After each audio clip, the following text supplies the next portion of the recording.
퇴근 후에 남편 차 트렁크를 열었다가 그 안에 놓인 낯선 물건들을 봤을 때 저는 숨이 턱 막히는 기분이었습니다. 처음엔 제 눈을 의심했어요. 이게 대체 뭐지? 왜 이런 게 남편 차에서 나오는 거지? 다시 한번 트렁크를 열고 보는데요. 기저귀가 무려 3팩, 그것도 신생아용, 아기용 물티슈. 그 옆에는 젖병 세트랑 이유식이 한 상자 통째로 있었습니다. 누가 봐도 갓난아이를 위한 물건이었어요. 근데 저는 아이가 없었거든요. 결혼한 지 6년째였고 그동안 아이를 낳을 계획도 없었고 저희 부부는 서로 바쁘기도 했죠.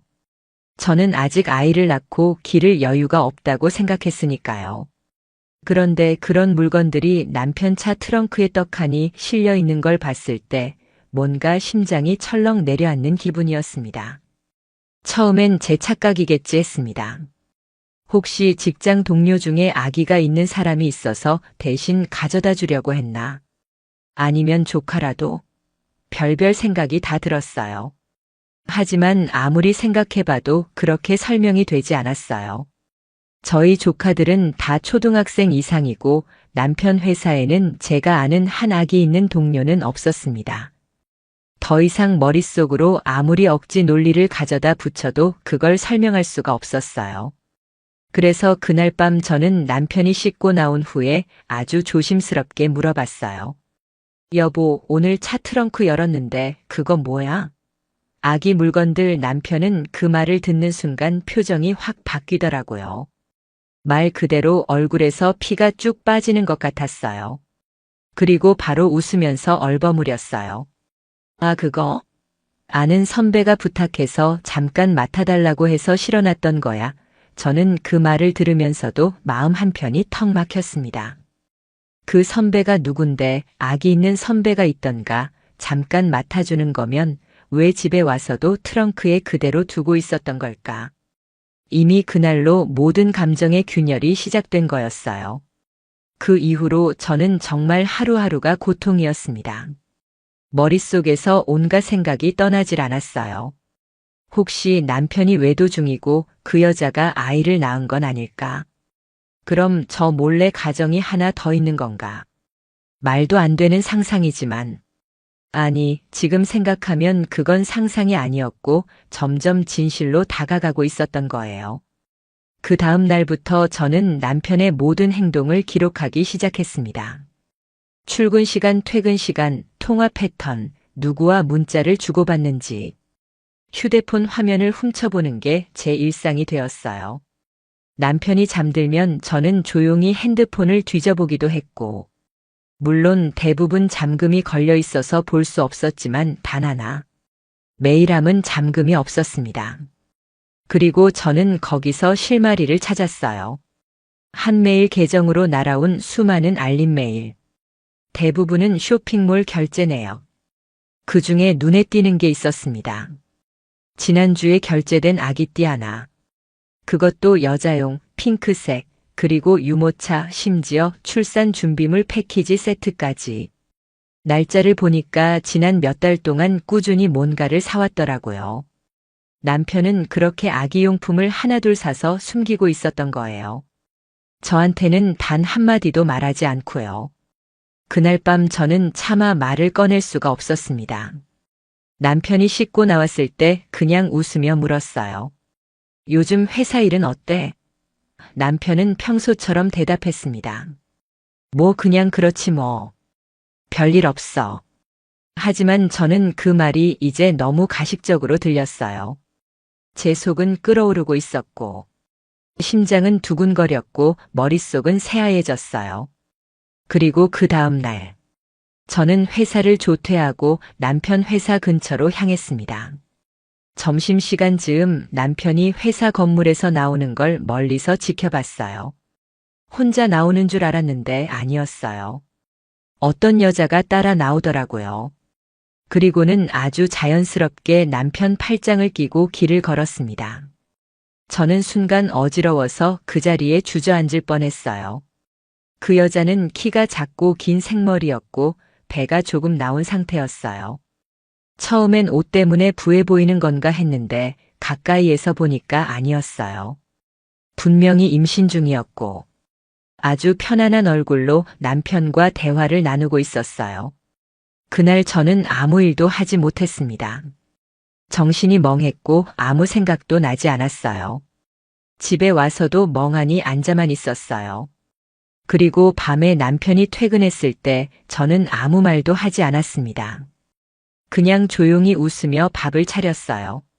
속이 끓고 있었지만 그걸 내색할 수 없었어요. 너무나도 뻔뻔한 얼굴로 제 앞에 앉아 있는 남편을 보면서 저는 그저 이 악물고 웃었어요. 그날 이후 저는 모든 준비를 시작했습니다. 통화 기록 확인, 위치 추적, 카드 사용 내역까지 하나하나 다 수집하기 시작했어요. 남편이 자는 시간마다 저는 그의 휴대폰을 조심스럽게 뒤졌습니다. 어느 날 드디어 사진첩에서 증거를 발견했어요. 아기 초음파 사진, 그리고 우리 아기라는 제목이 붙은 사진 앨범. 안에는 그 여자와 남편이 손을 잡고 찍은 사진, 배를 쓰다듬으며 찍은 사진. 심지어 병원 진료실에서 함께 찍은 사진까지 있었어요. 저는 그걸 보는 순간 손이 떨리고 숨이 막혀왔습니다. 이게 현실일 수 있을까? 내가 6년을 함께 산 남편이 나 몰래 다른 여자를 임신시키고 지금까지 아무 일 없다는 듯 내 옆에서 밥을 먹고 웃고 있었다는 사실이 너무나도 충격이었습니다. 울분이 치밀었고 억울함에 숨이 턱 막혔어요. 저는 무슨 죄인가요? 저 혼자만 속고 있었고 저 혼자만 바보였다는 사실이 저를 미치게 만들었습니다. 그래서 저는 그 다음을 준비하기 시작했어요. 더 이상 물러설 이유도, 참을 이유도 없었어요. 남편이 퇴근 후 샤워하는 동안 저는 남편의 차에서 다시 한번 확인했습니다. 트렁크 안에 있던 그 박스들, 그 물건들을 하나하나 꺼내서 사진을 찍었습니다. 기저귀, 분유, 아기 장난감, 이름표가 적힌 작은 신발. 그 모든 물건이 제 가슴에 대못을 박는 것 같았지만 저는 이를 악물고 사진을 찍었어요. 증거가 필요했으니까요. 더 이상 부정할 수 없을 만큼 확실한 증거들이요. 남편은 제가 뭘 알고 있는지도 모른 채 계속 아무 일 없다는 듯 행동했어요. 오히려 요즘 왜 이렇게 살갑냐며 저를 웃으며 바라보더라고요. 속으로는 비명을 지르고 있었지만 저는 그 미소에 맞춰 더 크게 웃었습니다. 이제 곧 이 남자의 세상이 무너질 거니까요. 지금까지 내가 느꼈던 고통, 치욕, 모멸감, 그 모든 걸 반드시 되갚아줄 거라고 저는 다짐했어요. 아무도 모르게 하지만 절대 가볍지 않게. 단단히 각오하라고 스스로에게 말하면서요. 그날 밤 저는 아예 잠을 자지 않았습니다. 눈을 감을 수가 없었어요. 눈을 감는 순간마다 그 여자와 남편이 함께 찍은 사진들이 머릿속에 떠올랐고, 트렁크에 실려있던 아기 물건들, 그 속에 있던 작은 털모자 하나까지 모든 게 머릿속에서 제멋대로 돌아다니는 느낌이었습니다. 그렇게 하룻밤을 뜬 눈으로 보내고 나니 정신이 또렷해졌어요. 아니, 정확히 말하면 이젠 망설일 이유가 사라졌다는 뜻이었죠. 그 다음 날부터 저는 모든 일상을 복수에 맞춰 재편하기 시작했어요. 우선 회사에 연차를 냈습니다. 당장 퇴사하긴 어렵지만 이걸 준비할 시간은 필요했거든요. 저는 혼자 조용히 남편 회사 인근 카페를 돌며 그 여자의 얼굴을 찾아다녔어요. 사진은 이미 확보해뒀기 때문에 비교만 하면 됐습니다. 그리고 3일째 되는 날 마침내 그 여자를 다시 마주쳤어요. 남편 회사 건물 근처 작은 카페에서였어요. 배는 더 불러 있었고 얼굴은 창백했지만 분명히 그 여자였습니다. 그 여자는 혼자 앉아 무언가를 적고 있었고 저는 반대편 창가 자리에 앉아서 조용히 지켜봤습니다. 아무런 감정 없이 보려 했지만 가슴속에서는 끓어오르는 것이 있었습니다. 분명히 내가 아는 남자의 아이를 품고 있으면서 저렇게 아무렇지 않게 커피를 마시는 저 얼굴이 너무나도 역겨웠어요. 저 여자가 무슨 생각으로 이 짓을 하는 걸까? 단순히 사랑해서? 아니면 돈이 필요해서? 뭘 믿고 남의 남자를 차지하려 드는 걸까? 별의별 생각이 다 들었지만 저는 애써 감정을 누르며 그녀를 따라다녔어요. 그리고 정말 말도 안 되는 장면을 또 보게 됐습니다. 오후 늦게 남편이 그 여자를 마중 나왔고 그녀가 탄 차량은 우리 집 차였습니다. 그렇습니다. 남편은 제게는 회사 업무 때문에 늦는다고 말해놓고 저 몰래 그 여자를 픽업해서 병원에 데려다 주고 있었던 거예요. 두 사람은 너무도 자연스럽게 대화하며 병원 안으로 사라졌습니다.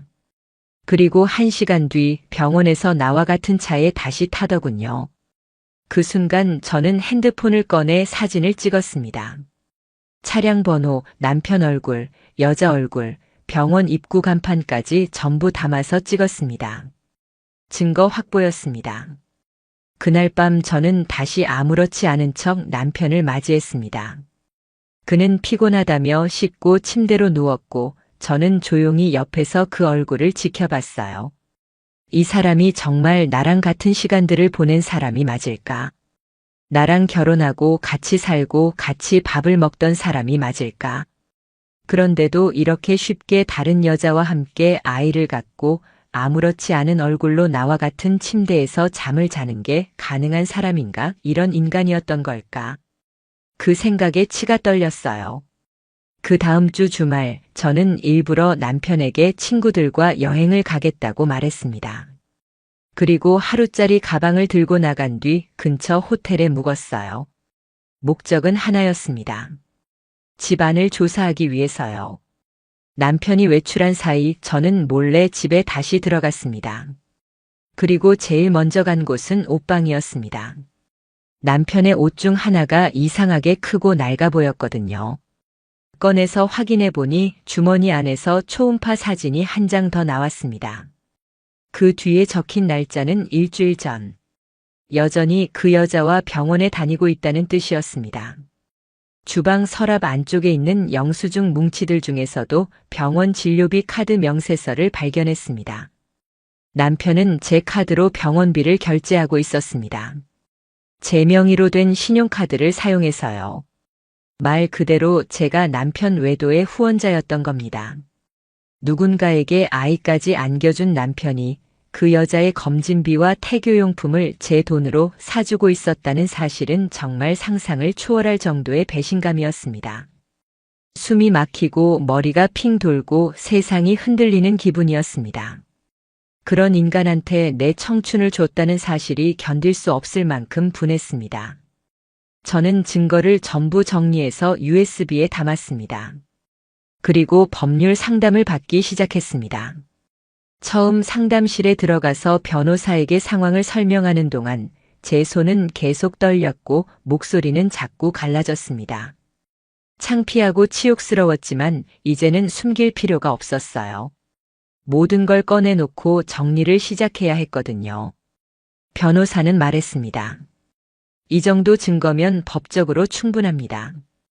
이혼 소송 가능하고 상간자 소송도 별개로 진행할 수 있어요. 그 말을 듣고 저는 확신했습니다. 더는 참을 이유가 없다는 걸요. 그날부터 저는 시나리오를 짰습니다. 단순히 소송만으로 끝내지 않을 생각이었습니다. 저 사람은 그리고 그 여자는 제가 받았던 모욕을 고스란히 되돌려 받아야 했습니다. 남편은 사회적으로도 신뢰가 중요하게 작용하는 직업이었고 그 여자 역시 같은 업계에서 일하고 있었습니다. 저는 이 둘의 관계가 얼마나 적나라하고 구체적인지 모르는 사람들에게까지 낱낱이 보여줄 준비를 했습니다. 남편에게 직접 따져 묻지 않은 것도 전부 이걸 위해서였습니다. 끝까지 몰아붙이기 위해 제 아내 마지막 자존심을 지키기 위해서요. 하루는 일부러 식사 중에 이렇게 말했습니다. 요즘 배가 아픈 날이 많아. 혹시 나도 검진 받아야 하나 싶어서. 남편은 숟가락을 멈추더니 걱정하는 척 묻더군요. 병원 예약 잡아줄까? 같이 갈래? 그 웃음 섞인 말투가 얼마나 기가 막혔는지 모릅니다. 저는 미소 지으며 말했죠. 아니야. 혼자 다녀올게. 그 순간 머릿속에서는 이미 모든 복수 시나리오가 돌아가고 있었습니다. 어떻게 하면 이 남자를 사회적으로 고립시키고 모든 사람들에게 진실을 보여줄 수 있을까? 어떻게 해야 내 억울함을 통쾌하게 뒤집을 수 있을까? 저는 복수를 조용히 그러나 아주 철저하게 진행했습니다. 아무리 열이 받아도 감정적으로 터뜨리면 제가 손해라는 걸 알았거든요. 그래서 단 한 번의 틈도 주지 않기로 마음먹었습니다. 우선 첫 번째로 한 일은 익명 계정을 만들어 남편과 불륜녀가 함께 찍힌 병원 출입 사진을 정리하는 것이었습니다. 얼굴은 흐리게 처리했지만 병원 이름 간판과 날짜는 그대로 뒀고 차량 번호는 일부러 흐리지 않았습니다. 그 사진을 아주 은근히 퍼뜨릴 수 있는 커뮤니티에 올렸습니다. 같은 지역 주민들이 자주 보는 맘카페와 지역 커뮤니티였어요. 출산 앞둔 미혼모와 유부남? 이라는 자극적인 제목을 붙였습니다. 반응은 빠르게 왔습니다. 게시물은 순식간에 퍼졌고 사람들은 누구냐고 병원이 어딘지 차 번호로 신상이 나오는 거 아니냐며 열을 올렸어요. 저는 댓글을 달지 않고 조용히 지켜보기만 했습니다. 소문은 순식간에 남편 직장 근처까지 번졌습니다. 익명이라지만 차량 번호를 아는 사람은 금세 알아차릴 수 있었거든요. 남편이 그 여자와 차를 함께 타고 병원에 다닌 걸 본 사람도 있었을 겁니다.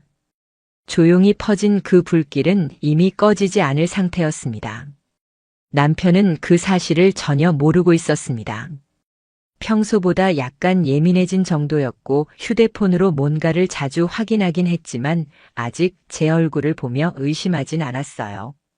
저는 여전히 아내 역할을 열심히 했습니다. 웃으며 밥을 차리고 대화를 유도했고 남편이 피곤하다고 하면 조용히 내버려 두었습니다. 겉으론 평온한 아내로 속으론 분노를 품은 폭풍처럼 숨쉬며 지냈어요. 그러던 중 남편이 집에 들어오자마자 제게 화를 내며 물었습니다. 회사에 이상한 소문이 돌고 있어. 나랑 어떤 여자랑 병원 다녔다고. 저는 딱히 놀라는 척도 하지 않았고 그냥 천연덕스럽게 되물었어요. 그런 소문이 왜 나는데? 남편은 멍하니 제 얼굴을 쳐다보며 말했죠. 차 번호까지 나왔대. 나 번호 바꿔야 하나 고민 중이야. 그 말을 듣고 저는 속으로 웃음을 삼켰습니다. 그가 아무것도 모르고 있다는 것이 더 기가 막혔거든요. 그날 밤 저는 조용히 불륜녀의 SNS 계정을 파악했습니다. 생각보다 허술했어요. 비공개였지만 프로필에 써둔 문구 덕분에 쉽게 검색할 수 있었고 사진들을 보면 남편과 공유하는 장소들이 티가 나는 부분이 많았습니다. 그 계정은 지인들만 보게 되어 있었지만 저는 그중 한 명이었던 부계정 하나를 우연히 찾을 수 있었습니다. 그리고 그 계정을 통해 모든 사진과 게시글을 확인할 수 있었어요. 가장 최근 게시물엔 이런 문구가 적혀 있었어요. 세상에서 가장 따뜻한 선물. 기다리는 시간이 설레임으로 가득해. 그 밑엔 병원 복도에서 찍힌 사진이 있었고 남편의 손목시계가 사진 한 켠에 고스란히 찍혀 있었습니다. 너무도 명백한 증거였습니다. 저는 그 게시물을 캡처해서 증거 파일에 추가했고 동시에 해당 계정 스크린샷 수십 장을 확보했습니다. 그 모든 걸 변호사에게 전달하면서 저는 이렇게 말했어요. 이 사람들 아주 천천히 무너지게 해주세요. 그 다음 순서는 남편 회사였습니다. 남편이 일하는 부서는 기밀성이 높았고 사내 기강이 엄격한 곳이었기 때문에 사생활 문제에 대해서도 상당히 예민했어요. 저는 익명의 메일을 인사팀 쪽으로 보냈습니다. 메일에는 정중한 어투로 작성된 내용과 함께 사진 2장을 첨부했습니다. 해당 직원이 근무 시간 외에도 타인과의 사적 접촉으로 회사 이미지를 손상시키고 있다는 제보가 있습니다. 문장 하나하나를 일부러 냉정하고 객관적으로 썼습니다. 감정이 실리면 오히려 신뢰를 잃을 수 있었기 때문이죠. 그리고 며칠 뒤 남편은 퇴근 후 저에게 이렇게 말했습니다. 회사에서 조사가 들어왔어. 누가 나에 대해 이상한 제보를 했대. 그냥 다 미친 것 같아. 저는 고개를 끄덕이며 말했어요. 그래. 요즘 회사 분위기 이상하겠다. 남편은 그 말에 괜히 짜증을 냈고 갑자기 감정을 터뜨렸습니다. 나 요즘 너무 피곤해. 괜히 나까지 엮이는 느낌이야. 참 뻔뻔한 말이었습니다. 누굴 엮였다고 생각하는 건지. 본인이 누군가의 인생을 송두리째 엮어놓고서. 그날 이후 저는 불륜녀의 부모님 주소를 알아내기 위해 정보를 모으기 시작했습니다. 남편이 보험 서류를 챙기던 중 그녀 이름이 적힌 긴급 연락처가 떡하니 보이더라고요. 어이없게도 남편은 그 여자를 긴급 연락처에 올려놨고 그녀 부모 주소가 거기 적혀 있었습니다. 이건 실수였고 동시에 치명적인 약점이었습니다.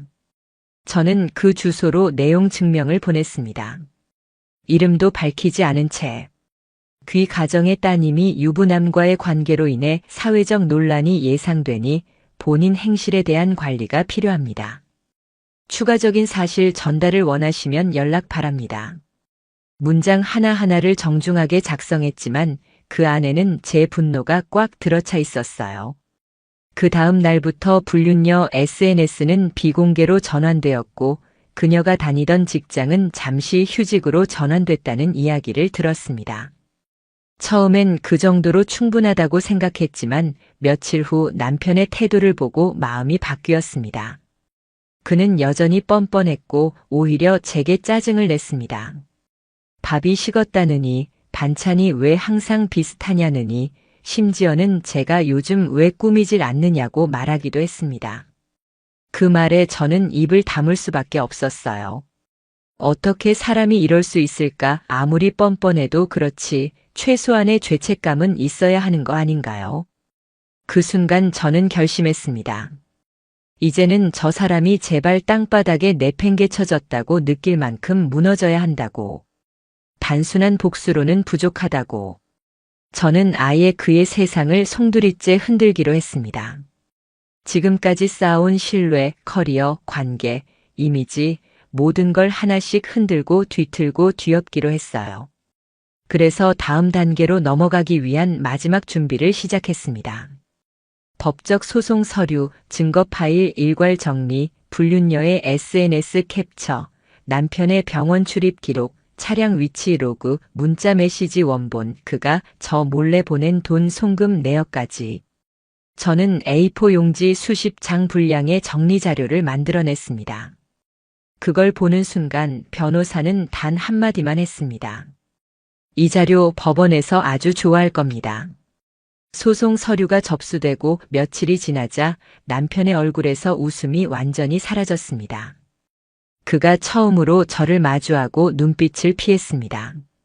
우편함에서 이혼 소장과 상간자 소송 서류를 받아든 그날 저녁 남편은 아무 말 없이 현관에 앉아 한참을 멍하니 있었습니다. 저는 일부러 아무렇지 않게 그 옆을 지나쳤어요. 말을 걸지도 않았고 눈길도 주지 않았습니다. 그제야 알겠더군요. 사람이 무너지는 건 소리 없이 시작된다는 걸요. 그날 밤 남편은 식탁에 앉아 말했습니다. 진심이야? 이혼하자는 거? 저는 조용히 말했어요. 진심이 아니면 그렇게까지 준비했겠어? 남편은 손으로 얼굴을 감쌌고 한동안 말을 잇지 못했습니다. 그리고는 갑자기 헛웃음을 치더군요. 나랑 한 번도 이야기 안 했잖아. 그 여자랑 그런 사이 아닌 거 알잖아. 거기서 저는 처음으로 남편에게 정색하며 말했습니다. 초음파 사진도 보고 병원도 따라가 봤고 트렁크도 열어봤고 그 여자 SNS에 올라온 글도 봤어. 아직도 아닌 척 하려는 거야? 남편은 아무 말도 하지 않았습니다. 말 그대로 벙쪄 있더군요. 소송은 순조롭게 진행됐습니다. 제가 준비한 자료들이 너무도 명확했고 남편 측에서는 특별히 반박할 만한 근거도 없었습니다. 변호사도 말했죠. 이런 경우는 오히려 이혼을 넘어서 형사고소를 검토하는 분들도 많습니다. 충분히 배상 요구 가능해요. 저는 그 말이 무서울 정도로 기쁘게 들렸습니다. 드디어 제가 겪은 그 지독한 배신과 치욕이 법 앞에서 정당화되는 순간이 오는 거였으니까요. 불륜녀에게도 상간자 소송장이 전달되었습니다. 그녀가 소송장을 받고 연락을 해왔습니다. 낯선 번호로 걸려온 전화. 처음에는 받지 않으려 했지만 저는 결국 받았습니다. 저기 혹시 이유진 씨 맞으세요? 저는 아무 말 없이 기다렸습니다. 그녀는 떨리는 목소리로 이어갔어요. 그 사람 진심으로 사랑한 거 아니에요. 저 그런 의도 아니었어요. 그냥 감정이 흐르다 보니 그 순간 저는 웃음이 나왔습니다. 사랑한 게 아니라고요? 감정이 흐르다 보니 유부남과 아이까지 가졌다고요? 그렇게 철없는 소리를 늘어놓는 저 목소리를 들으면서 저는 단 한마디로 통화 종료했습니다. 법원에서 말하세요. 그 뒤로 그녀는 몇 차례 문자를 보냈습니다. 울며 빌고 오해라고 하고 자기도 속았다고. 하지만 저는 단 하나도 답하지 않았습니다. 그 모든 감정은 제가 남편에게 느꼈던 수치심과 비교할 수 없을 만큼 가벼웠으니까요. 그들은 함께 나를 무너뜨렸고 나는 그 대가를 반드시 끝까지 물릴 생각이었습니다. 회사 쪽 상황도 급변했습니다. 남편은 인사팀에서 별도 면담 통보를 받았고 결과적으로 프로젝트에서 제외됐다는 소식을 듣게 됐습니다. 이후 비공식 경고가 내려졌고 승진 루트는 완전히 끊겼습니다. 아마도 몇 달 내 사직서 제출 요구가 내려올 가능성이 크다는 얘기도 들렸습니다. 저는 그 소식을 지인의 남편을 통해 전해 들었어요. 그 소식을 들으며 저는 아무런 동정심이 들지 않았습니다. 오히려 그게 시작일 뿐이라는 생각뿐이었어요. 그 무렵부터 남편은 집에서 거의 말이 없어졌습니다. 하루 종일 멍하니 누워있거나 밖에 나갔다가도 일찍 들어오고 밥도 제대로 먹지 않았습니다. 그렇게 앓는 소리를 내는 걸 들으면서도 저는 단 한 번도 위로하지 않았습니다. 불쌍하다고 느낄 틈도 없었어요. 내 마음이 그렇게 망가졌을 때 이 사람은 고개조차 돌리지 않았으니까요. 그 여자의 배가 불러가는 동안 저는 울면서 밥을 차리고 그 앞에서 억지로 웃으며 살아왔으니까요. 한 번은 이런 말도 하더군요. 우린 진짜 아이를 낳고 살았으면 어땠을까? 저는 그 말에 아무런 대답도 하지 않았습니다. 그런 말을 할 자격이 어디 있다고 생각하는 걸까요? 이미 다른 여자와 함께 아이를 준비해 놓고 그 아이 출산에 들떠있던 주제에 감히 내게 그런 말을 한다는 것 자체가 저를 한 번 더 무너뜨리는 행위였습니다. 이혼 서류를 법원에 제출하고 날짜가 잡히는 순간 저는 서서히 짐을 정리하기 시작했습니다. 그 집에서 나갈 준비를 했고 그 사람과 관련된 물건들을 하나씩 박스에 담기 시작했어요. 반지를 빼는 순간이 가장 쓰렸습니다. 6년간 한 번도 빼지 않았던 결혼 반지, 그 안쪽에는 영원히 함께라는 문구가 각인되어 있었고 그걸 보며 저는 또다시 비웃을 수밖에 없었습니다. 영원이라는 말이 얼마나 가벼운지, 한 사람의 배신 앞에 얼마나 허무해지는지 저는 이 결혼을 통해 뼈저리게 알게 됐습니다. 이사 준비를 하면서 저는 마지막 복수를 준비했습니다. 바로 남편 직장에 제출된 징계 기록에 추가 증거 자료를 제보한 것이었습니다. 익명으로 다시 한번 이전보다 더 구체적인 정보와 함께 출장 명목으로 외박했던 날짜의 카드 내역, 위치 기록, 차량 블랙박스 영상, 심지어 병원 입장 시각과 맞물린 카카오티 이용 기록까지 정리해서 제출했습니다. 이제 남편은 변명할 여지도 회피할 틈도 없었습니다. 그의 모든 거짓말은 기록으로 증명됐고 회사를 통해 그 대가를 받게 될 것입니다. 불륜녀 쪽도 조용히 있지 않았습니다. 그녀의 부모님이 직접 사과하러 오겠다고 연락을 해왔습니다. 그녀가 너무 놀라고 있다며 출산도 앞두고 있으니 마음을 좀 누그러뜨려 달라고. 저는 딱 잘라 말했습니다. 제 감정은 법정에서만 말하겠습니다. 감정이라는 말이 입에 붙기도 싫었어요. 저는 이 상황을 감정이 아니라 원칙과 대가로 바라보고 있었으니까요. 이혼 재판일이 가까워지면서 남편은 며칠간 집을 나갔습니다. 친구 집에 있다고만 했고 어디서 무엇을 하는지 알 수 없었습니다. 한 번도 전화도 오지 않았고 문자를 보내지도 않았습니다. 그렇게 연락 없는 며칠이 지난 후 그는 다시 집에 들어왔고 그 얼굴은 완전히 변해 있었습니다. 수척했고 무기력했고 말수도 줄었고 그리고 저를 향해 이렇게 말했습니다. 그래. 내가 이긴 거야. 하지만 저는 웃지도 않았고 대꾸하지도 않았습니다. 이건 이긴 게 아니었습니다. 나는 이미 졌던 사람이었어요. 단지 그 패배의 책임을 지우고 싶었던 거예요. 제 인생을 이렇게 엉망으로 만든 이 사람에게 그 죗값을 보여주고 싶었던 것뿐이었습니다. 이혼 판결은 제 쪽의 완전한 승소로 끝났습니다. 재산 분할도 법적으로 제가 더 많이 가져가는 조건이었고 위자료도 제 요구대로 정해졌습니다. 판결문을 받던 날 저는 조용히 복사본을 챙겨 가방에 넣고 법원 계단을 내려왔습니다.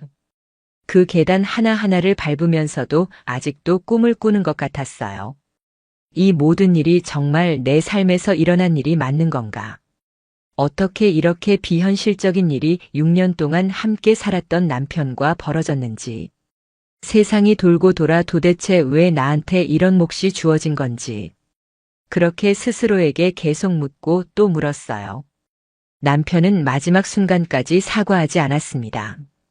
고개를 숙이긴 했지만 눈빛은 공허했고 말은 뻔뻔했어요. 미안하다는 말밖에 할 수 없어. 그 말이 저를 더 허탈하게 만들었습니다. 그 정도로 사람 하나를 부숴놓고도 그저 말 한마디로 끝낼 수 있다는 듯한 태도, 그걸 바라보며 저는 확신했어요. 이 사람은 끝까지 변하지 않을 거라고요. 제가 옆에 있었든 없었든 그는 자신의 이기심으로 또 다른 누군가를 다치게 할 거예요. 이미 경험한 제가 아는데 뭐가 더 필요하겠어요. 불륜녀는 출산을 앞두고 있다는 소식이 들려왔습니다. 그러나 그 아이의 성은 남편과 같지 않을 겁니다. 그 아이는 그 둘이 함께 만든 현실의 결과지만 법적으로는 아무 관계도 없으니까요. 그녀는 제게 수차례 연락을 시도했습니다. 눈물로 사정하고 다시 한번 기회를 달라고 하고 아이에게는 죄가 없다고. 그 말은 맞습니다. 아이에게는 아무런 잘못이 없어요. 하지만 그 아이가 만들어지기까지 어떤 거짓과 배신이 있었는지를 생각하면 저는 그 사실조차 따뜻하게 보듬어 주기엔 너무 멀리 와버렸습니다. 법적 절차가 모두 끝나고 저는 결국 그 집을 나왔습니다. 마지막 날 그 집 현관을 나서기 전에 한번 뒤돌아봤어요. 거실, 주방, 침실, 내가 손수 꾸미고 정리했던 모든 공간. 그 안에 남편의 흔적이 남아있다는 이유로 모든 것이 다시는 돌아갈 수 없는 과거로 느껴졌습니다. 현관문을 닫으며 저는 속으로 이렇게 말했습니다. 여기까지다. 다신 돌아오지 않을 거야. 새로 이사한 집은 오래된 오피스텔이었습니다. 큰 욕심을 부릴 수는 없었어요. 하지만 그 공간은 온전히 저만의 것이었고 누구의 눈치도 볼 필요가 없었습니다. 그 안에서 저는 스스로를 다시 세우기 시작했어요. 처음엔 아침에 눈 뜨는 것조차 버거웠지만 시간이 조금씩 약이 되기 시작했습니다. 하루에 한 끼는 따뜻한 음식을 먹고 밖에 나가 햇빛을 받고 오래 안 읽었던 책을 펼치고 그 단순한 행동들이 제 정신을 붙잡아 줬습니다. 가끔은 저 자신에게 물었습니다. 내가 그렇게까지 해야 했을까? 조금만 참았으면 편하게 살 수 있었던 건 아닐까? 그 아이에게 조금이라도 이해를 보여줬으면 결과가 달라졌을까? 하지만 돌아오는 대답은 늘 같았어요. 아니, 나는 끝까지 나 자신을 지키고 싶었어.